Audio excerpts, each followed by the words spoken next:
only in the Philippines. Ang masakit lang sa akin is that now that they need desperately the help of the manpower of other countries, and in a jiffy, they are given the necessary traveling documents. Tapos, to our disadvantage, really. Because it's -1, -2, -3, depending on ilan. Ang problema, sabi ko, we'll have to look into this again. It has to be this week, maybe 2 days from now. We'll have to meet again and consult legal, si Secretary Guevara, whether or not it would be legal for us to just stop the migration of health workers simply because they are being taken in a place where there is so much kawawa yung Pilipino eh. So, sabi ko, mapag-usapan natin yan. So it has to be tackled by so that make it clear we are don't cut this particular portion because it's very important. It's a more valid reason to stop a doctor or a nurse than the previous one, which said that we will be deprived of workers. Walang ano yun, walang masyadong, no leg to stand on actually. But this one, if I send you to a war front, the enemy is the COVID, the microbes, parang maawa ako. Please do not misunderstand me. I am making it clear now. I do not want you to go there and come back in a coffin. That's my only argument, if you may, because you are Filipinos at mahal ko ang mga buhay ng kababayan ko. The COVID is here to stay. The vaccine prevents the entry of the microbes into the body because they are attacked by the vaccines that were given by us. It's the same germ, weakened one, but our body is now attuned. Alam na niya na kalaban ito. Ang problema kasi nitong COVID na ito, pagpasok sa katawan, hindi alam ng antibodies. So it was really a very virulent one na overtaken yung ating defenses. Now, itong vaccine, pag nabigyan ka bakuna tayong lahat, kaya maliit pa, hindi na sila makapasok because once they attempt to infect you, ang antibodies, makilala na niya na kalaban ito. So, yun. That's the vaccine. So, now, that is how dangerous it is for itong ating mga health workers. Then again, we go back to that we cannot be forever like this. I have to. You'll just have to pound on your goddamn brain. Maghanap tayo ng paraan ko papaano talaga to. Whether we transport people or workers in buses provided by companies, sanitized, and wearing masks, importante po, whether or not there is really a medication or a medicine for COVID, it is still here. trying to, naghihintay lang yan kung sinong masakyan yan. So, importante talaga, wear masks. Ang batas is really to enforce it. Now, you have the police, but there is not much really in the provinces. So, it's going to be, whether they like it or not, the armed forces must come in to help enforce a measure that is intended to protect the people and prevent the spread of COVID any further.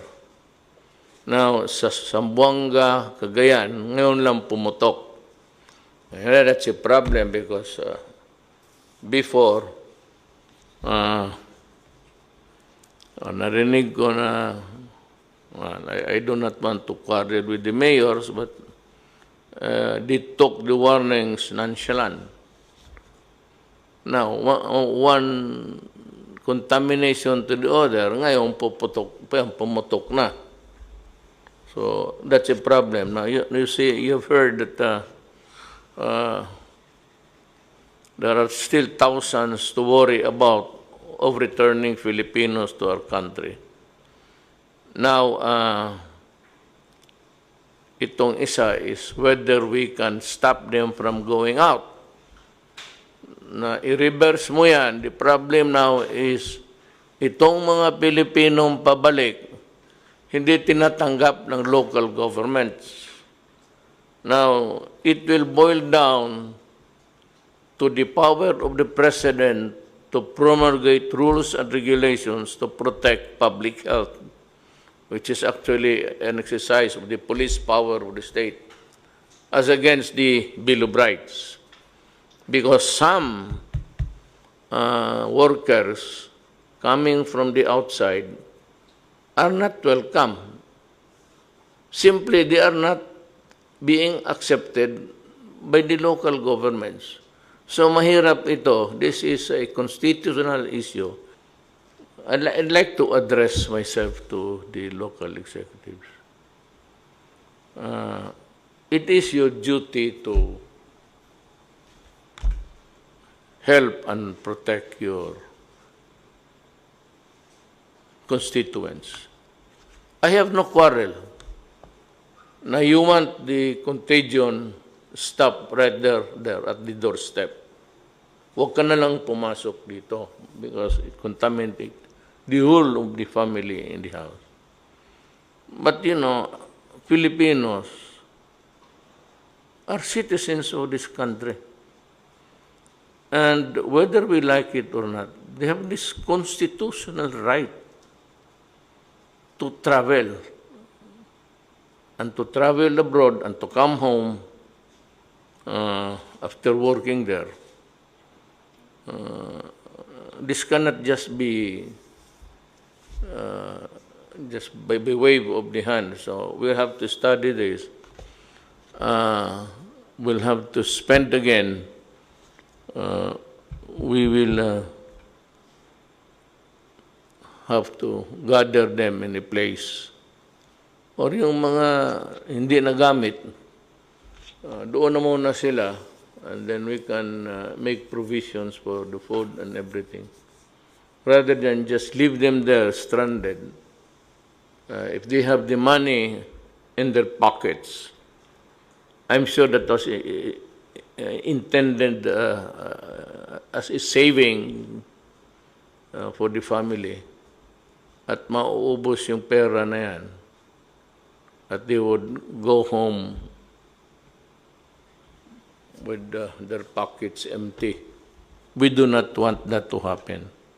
So, I would like to assure mga kababayan ko, gusto kong maghanap ako ng paraan na tulungan kayo. Yung mga kababayan ninyo, mga kapatid, na mother, father, sister, brother, stranded here,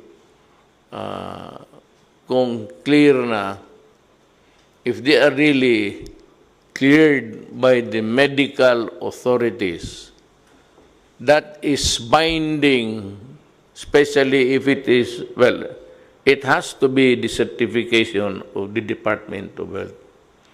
If the Department of Health, your department, Secretary Doge, would certify that she has undergone the test not only against the presence of antibodies, but the virus itself, that she is virus-free, then we have to make arrangement that they can go home. Maghanap tayo ng paraan. We'll just ihatid talaga natin ito sila doon kasi we have stalemate here. What do we do with people waiting tapos okay naman sila? So, you have to go into a testing each and every one of them and find out if they are fit to return and that she or he is not a threat to the community. But to say that just hindi kayo pwedeng pumasok even coming from abroad, and even if staying there for already more than 14 days without anything happening to them, then the national government, makinig kayong local executives, the national government will insist that you accept the OFW. Magkakaroon ho tayo ng problema if you resist. Because then, as a worker of government, it falls upon my shoulders to see to it that everything is done fair and I'll listen to Secretary Vince. Okay. Mayor, just on that note po, just for your information po, nung pong nag-lockdown po tayo nung March, meron pong mga 200 na OFWs na na-stranded po sa Clark, most of them from Mindanao, 38 of them from Davao. And we took care of them po, we housed them in a hotel for about a month and a half now. And I'm happy to report po, through the help of the Department of Transportation and the National Task Force, today po, the 38 Davao residents already went home to Davao today. Sir, actually, sir, we have prepared for the OFWs for their return. In fact, they're being fed by OWA.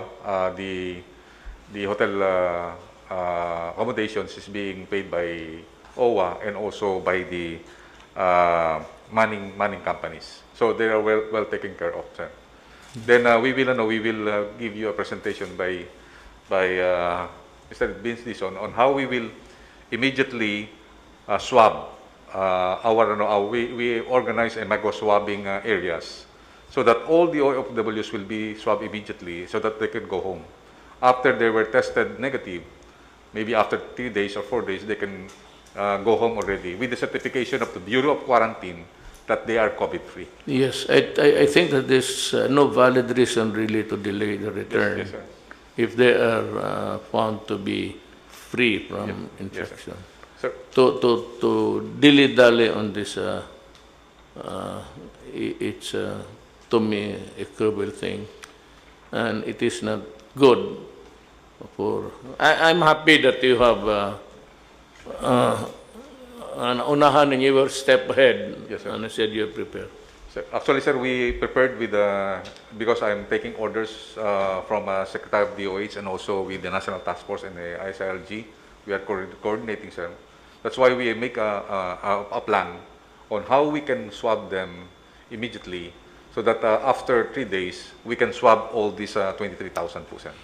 So maybe we can, sir, we can have. Before that, may I just say that itong mga medical people, you know, you have your own opinion, your own view of what is good and what is not. So, alam mo yan, there are those who agree with you and those who vehemently disagree with you. Gusto ko lang malaman ng lahat na ang Secretary ng Department of Health ay si Secretary Duque. And this government, my department will be guided by what Secretary Duque would tell us to do. I may listen to the conflicting claims, but in the end, it is the Secretary of Health who decides your word is the lawyer, because we are not. And I'm sure that you'll be helping. But before that, as of today, there is 9,485 cases yung positive ito. What is very significant is the recovery rate of the persons who are hospitalized or had this infection. It's 1,315, and that is a good number if you compare it to the deaths, 623. Now, come to think of it really, mababa ang ano natin. They said that itong koronang putres na to has a hard time surviving in a hot, high temperature. So pagka ganon, maybe that explains the reason why na hindi naman masyado marami. Look, cooperate with us, wear a mask, because if not, kung magsabay-sabay, then we will have an overload. Now, do not tell me later on na hindi tayo nag-prepare, because we have so many hospitals. That's why it's called pandemic. It's local, it's epidemic. Pandemic is worldwide. Tinamaan lahat. So, just cooperate, because wala naman kami hangarin dito para pahirapan kayo. As a matter of fact, we are really trying to figure out how we can ease up the miseries that has been imposed on us. I just wanted to start po, with the permission of Secretary Duque and Secretary Galvez, with a quote from the WHO, no? And I think it's very important for us to understand how important testing is in this battle against COVID-19. And I just want to read the highlighted part. You cannot fight a fire blindfolded. And we cannot stop this pandemic if we don't know who is infected. There is a simple message for all countries, and that message from the WHO is to test.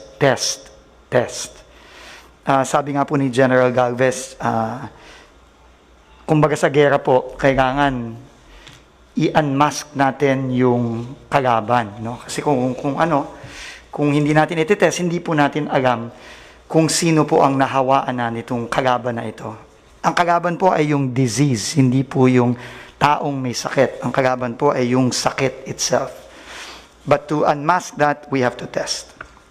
So, it also, I think, is very important, especially from a communications point of view, Mayor, that we need to ramp up testing to save lives. And alam niyo naman po, yung mga kababayan natin, marami sa kanila, higit na nakararami sa kanila, ganito po silang mamuhay, no? Dikit-dikit sa bahay, wala naman pong ability to self-isolate. So, kailangan po talaga i-test natin ang mga kababayan natin para po mahiwalay natin ang mga may sakit dun sa hindi may sakit. At protektahan po natin yung further spread ng COVID-19. And as you said earlier, Mr. President po, hirap na po ang mga kababayan natin, hirap na po ang ekonomiya, kaya the only way, and this is just drawing from the global examples, sa New Zealand po, nakawala po sila sa lockdown simply because they moved swiftly, they tested widely, and they relied heavily on good science. And I think we are guided by Secretary Duque and his team on the science part. What the challenge now is really how do we ramp up our testing to the levels in which we can be comfortable enough to start easing the restrictions, because we know that if we have the testing capacity, mabilis po tayong makakatest, mabilis po nating ma-identify kung sino ang may sakit, at dahil dun po, mabilis natin silang ma-isolate at mapipigilan ng pag-surge ng infection sa community. So, the first critical issue po with respect to testing is the laboratory testing. Ito po yung sinasabi po kanina ni Secretary Duque na matagal na talaga niyang tinutulak na mag-ramp up po tayo ng lab testing, yung pong tinatawag na RT-PCR. This is really the most effective way of testing for COVID-19. So, just to give us an idea, in February of 2020, we had 3 laboratories. Now, we have 20 laboratories. Luzon, Visayas, Mindanao na po yan.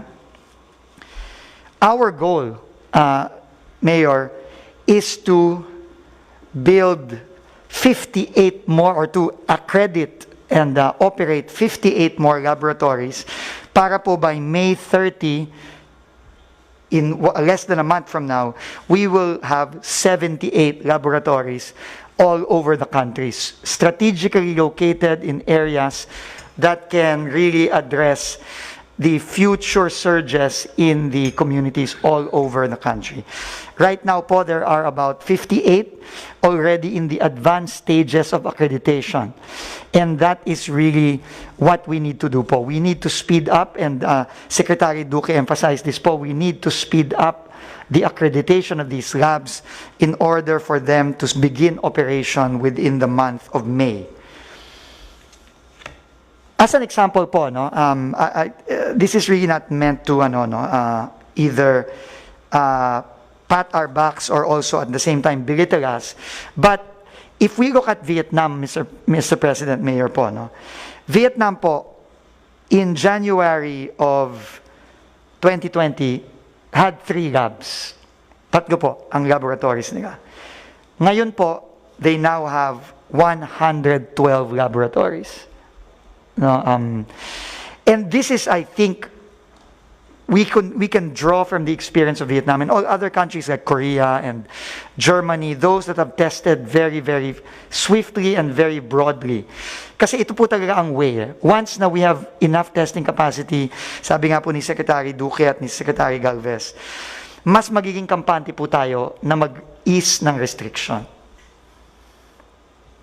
So, tests per day, we look at the best countries in the world. Germany is ahead, 120,000 tests per day. No, very, very aggressive po. And talaga pong gumastos sila ng katodo-todo dito. No? This is not cheap. ART-PCR test ranges anywhere between, I think, 2,000 to, for the private labs, I think it goes up to above 5,000. No, it's not cheap. But it is absolutely necessary po. We need to really invest in the testing capacity.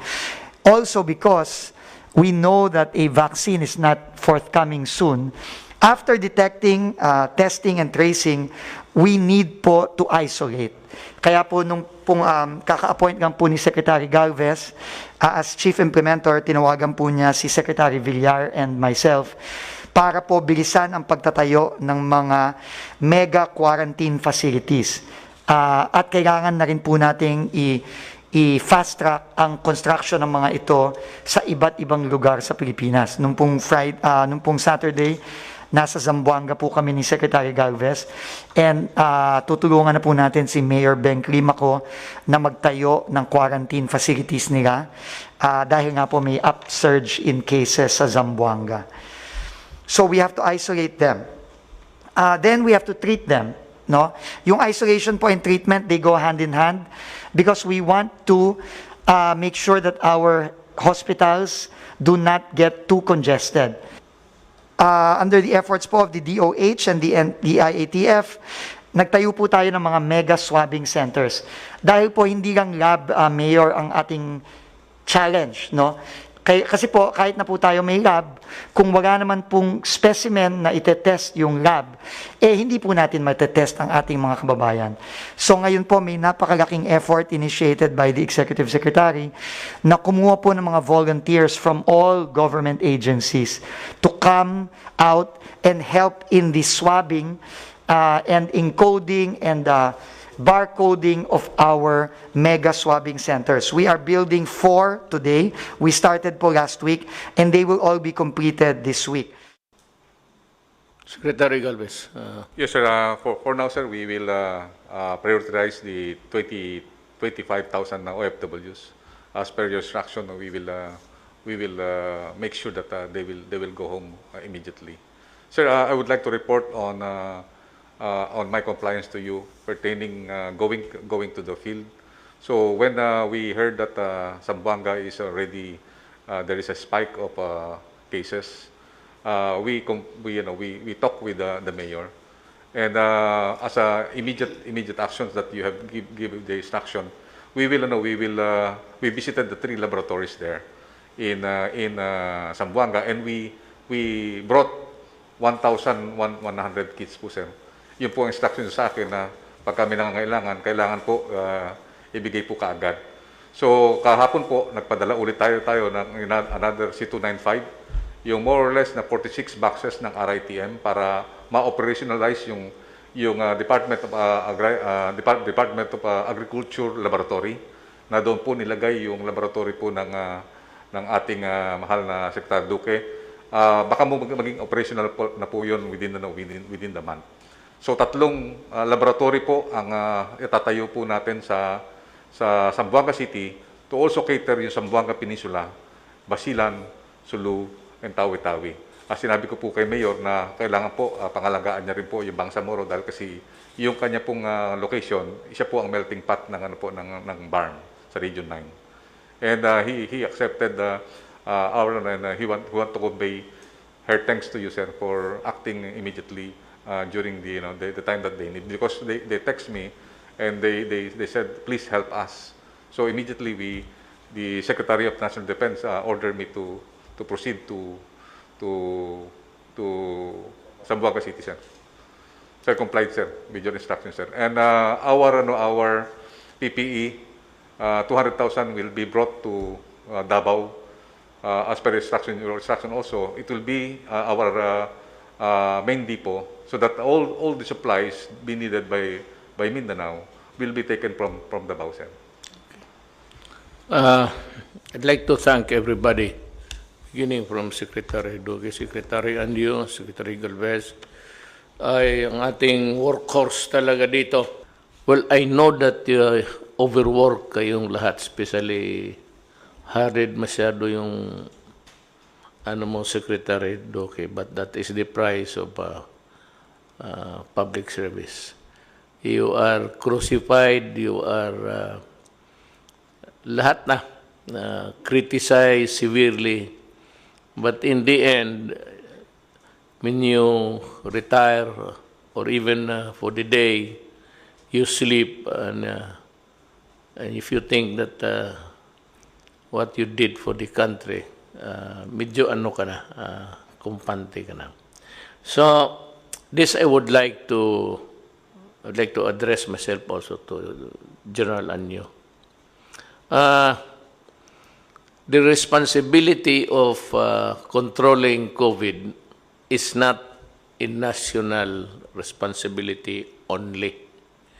part of government, kaya nga dito, I operate as president, then since I cannot run my own errands, maraming trabaho, so meron akong Secretary of Health, because I cannot be the Secretary of Health, Defense, lahat na.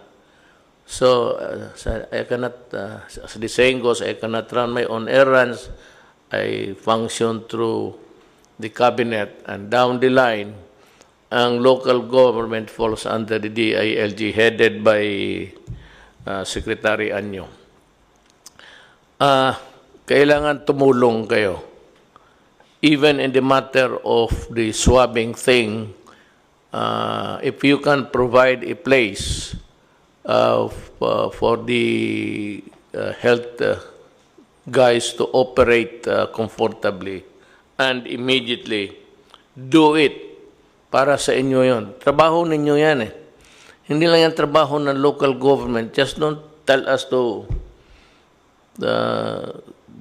baka problema yan tapos sabihin ninyo mag-close kayo dyan. Well, I see the validity of that move. But then again, you have to, come to terms with the Constitution. I heard also, I'm sure, sa city of Iloilo, hindi ninyo tinanggap yung mga OFW. Sir, Mayor, nakikiusap ako sa inyo na sundin lang ninyo yung guidelines. I will operate through the DILG. Kasi it's either sumunod kayo or I will impose it on you. Sumunod kayo sa magandang paraan o pipilitin ko na sumunod kayo, which is actually, I do not want to embarrass people. I have full faith and confidence. Sa Iloilo siguro, I think by this time it has been resolved. Importante lang that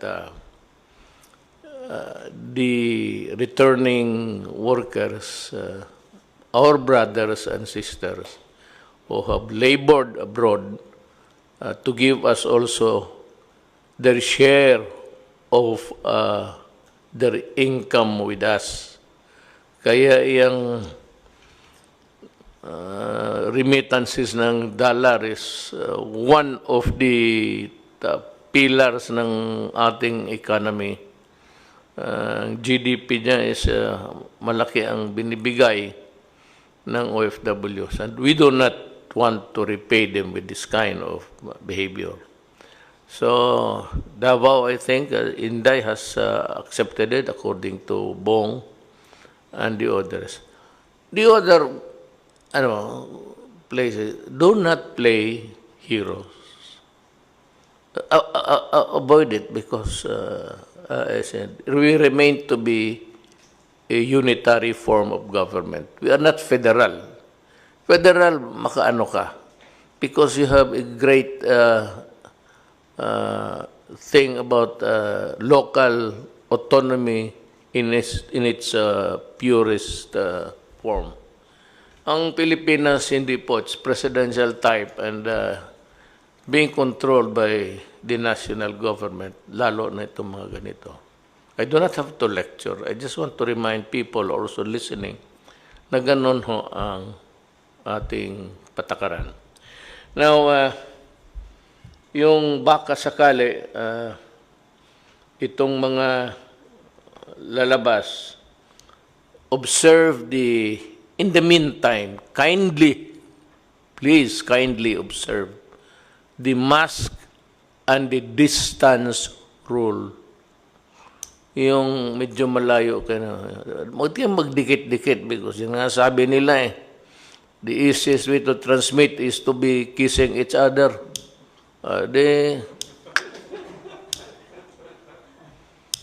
And that's the worst kind of transmission.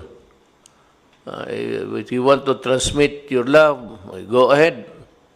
But not all people are your lovers. So you better keep the distance. At itong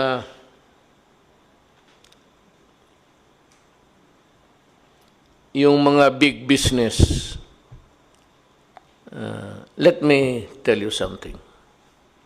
Meron tayong mga problema noon, which was really part of governance, and which I hope you'd understand that it was really part of my sworn duty as an employee of the government who heads the executive department. Words were mainly mine, but if you just can't forget it for the moment, I'd like to thank you from the bottom of my heart for helping us, provide the necessities of the moment. We can, I can promise you that I'll be nice, and if you want to see me, we can talk. And naubos na ho yung pagkasuplado ko kasi dahil sa the COVID humbled me. That with the kind of response that you gave, showed to the public, it's a humbling experience also for me. That, baka kailangan mo rin sila balang araw. So maybe there will be a lot of legal issues, but we can talk. I'm ready to talk, and I'd be reasonable. Yung mga masakit kong salita to the Ayalas and to si Pangilinan, I apologize for the hurting words. If you can find in your heart to forgive me, because if you do not, then I will ask, and if you do not want to forgive me, I will undercut you. I'll go direct to God. God, ayaw ako patawaran itong si, magyaw naman ako. So, itong pinakamahuli, I'd like to, again, it did involve pero be careful because, again, the NPAs are around. Now, there is no longer hope for further talks with Season. So, itong tracing, ito bang positive ka tapos nakausap mo o na-embrace mo o naghalikan kayo tapos naghiwalay na kayo? It's the tracing iti-trace namin yung tao, sino ang mga kausap mo sa mga araw na to. Kailan ka nagkaroon ng chills, fever. So from that time, you'd reckon that you have been infected already, and so we begin to trace the people whom you have contact with, talk with, because easily the virus, especially if it's baski mag-usap lang, delikado ang hangin So itong tracing would ito trabaho talaga ito ng mga barangay and the police. But gusto kong anuhin ang police, kaya lang times are not really normal. Talagang papatayin kayo ng NPA pag makita kayo because they want your firearms. Alam mo, mainit masyado yung M16 pati M14. I know that. They're itching to get it from you. That is why be careful kayong mga sundalo ko, pati mga pulis, ngayon na huwag kayong magkumpiyansa. Do not be too confident about it. Pati yung istasyon na nire-raid. They will kill you. And I'm telling you, kill them also. Kaya lang, hindi ko kayo mautosan mag-tracing. Sana madali, may sakyan. Kaya lang delikado. So, dito na ako sa local government, sa mga mayors. Secretary and you would provide the guidelines of how you can help us. We are not asking you. We are requesting you to help us. Kasi hindi talaga kaya ng national government lang. Without the local executives, patay, we will crumble. So, your toil is as good as mine. Nasabay-sabay tayo. And meron dito na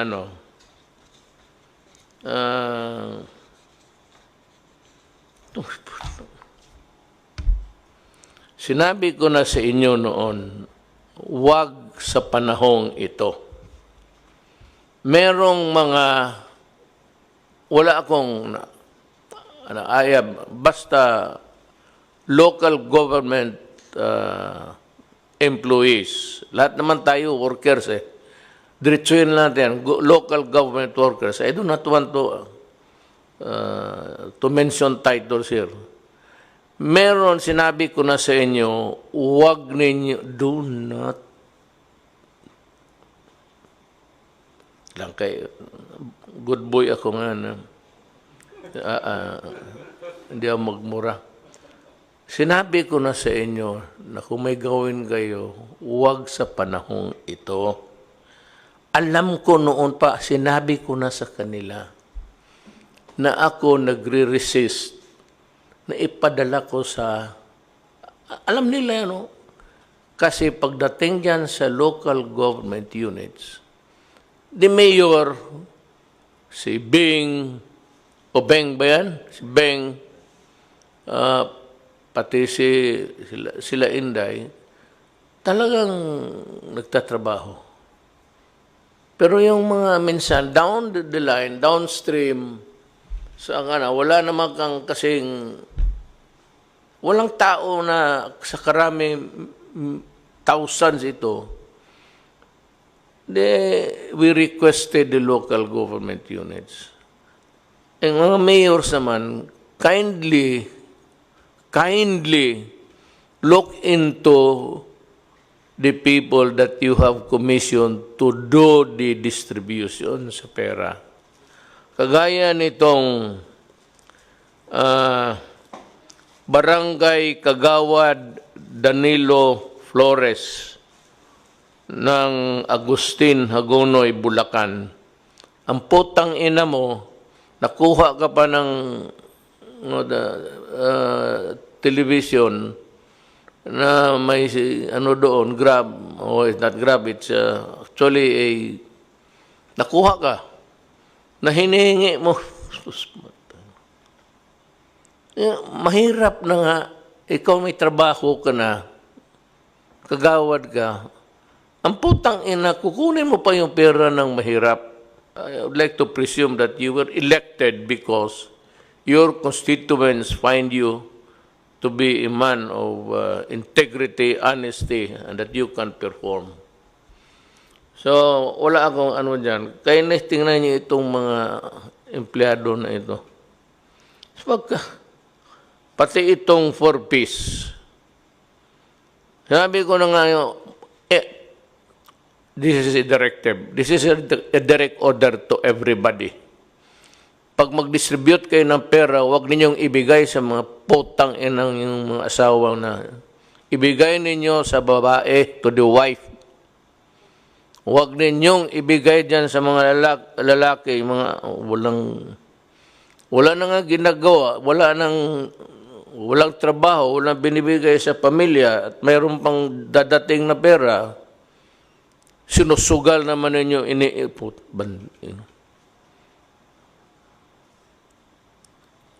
Kung ako ang mayor, maabutan mo.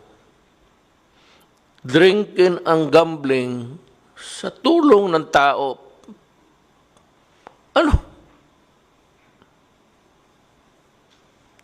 Masabihin mo hindi na mabigyan, that is also unfair. You know why? Karamihan nitong mga gagong to, hindi naman naniniwala sa... They don't really care about the family. So, kung sabihin mo na hindi mo nabigyan, paano yung mga bata pati anak? So, I'm sure Secretary Anyo can provide a mechanism of how to do it. Either we give you the supplies, the amount that you are going to receive. Hindi ko na, we can always give you the equal value of what you should be receiving. Pagkain na lang. Kasi yung ibigay mo, baka itong mga wala ng trabaho, ibigay mo naman sa asawa yung pera, maglasing doon sa labas, tapos pagbalik, inutil na nga ang putang ina niya, magbubugin pa ang asawa. Wala namang ibang mabugbog. Bakit hindi ka magbugbog ng... Hanap ka ng pulis dyan, no?